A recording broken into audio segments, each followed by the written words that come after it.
The idea of combining sustainable forestry and agriculture is not a new one.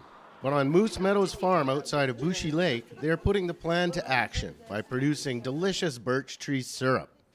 We have about 65 acres, and the front 20 is in pasture, and the back 45 was an old clear cut. It had been harvested by the previous owners, and it was regenerating forested stand, and we noticed that there was birch on the property.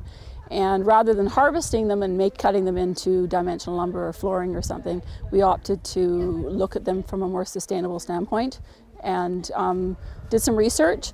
And we started in 2006. We tapped 15 trees, produced a little bit of syrup in a kind of a backyard situation on a wood cook stove. And then once we realized that we could do it and make a go of it, in 2007 we actually bought the evaporator, and we brought that in from back east. So birch sap is basically also referred to as birch water, and it's about 98% water. So it's actually varies in sugar from about 0.5% up to about 2% sugar, and then there's other micronutrients that's in the tree. And so when you tap a tree, you're actually only collecting a small amount of the water that the tree is pulling up from its roots, and that's why you only tap in April, or depending upon whereabouts in Canada you are, it might be a little later in the season. And so the whole intention of reducing it down, so the evaporation, all you're doing is getting rid of water. What you're doing is you're concentrating the natural sugars and the micronutrients that are in the sap. And that's the whole purpose of it, is to create a stabilized product. A bit like making jelly, you have to add sugar. Sugar is the preservative. When you're introducing a new product to the market, like birch syrup, there's certainly a need to educate. Because for many people, although we've been tapping trees for pushing 8 years, and some people have been at it longer than that, a lot of people have never had birch syrup. And so a lot of people here, even in the Quesnel area, often say, what? I've never had it. And so there's definitely a need to educate.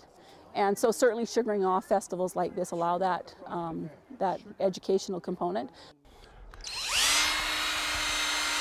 And you tap at a slightly upward angle, about 10 degrees-ish. You can see the sap already starting to come out. We tap the same trees year after year after year. I could have logged these several years ago for firewood or whatever, got a few dollars in my pocket, but instead we tap the same trees and we make several $1,000s a year off of them every year. Right? So it's all on how you do it. Yes, it takes a bit of work and a bit of effort, but it's for two weeks of the year, and then it's done, and you can enjoy them for the rest of the year. Well, it's wonderful. We've had a bit of an education today. I'm from Quebec, so I know a little bit about maple syrup. In fact, we used to make maple syrup on my mother's stove because we had maple trees. But maple syrup is 40-to-1, a reduction, and birch syrup is 120-to-1, so you actually have to work a lot harder. But nevertheless, we're not discouraged. My granddaughter and I were going into business.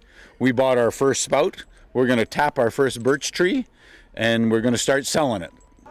Yeah, it's brand new, and like these people are like pioneers of the industry. I think it's something different and unique because back home I'm so used to the maple syrup, and I've been to plenty of sugar shacks and always loved that experience. But coming out here to Quesnel has been my first time exposed to it, and I've been amazed with the different things you can do with it as opposed to the traditional pancake syrup. This is something different. I like it.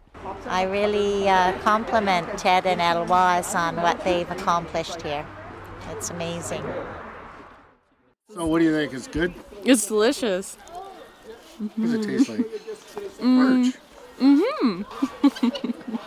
For Shaw TV, I'm John McKenzie.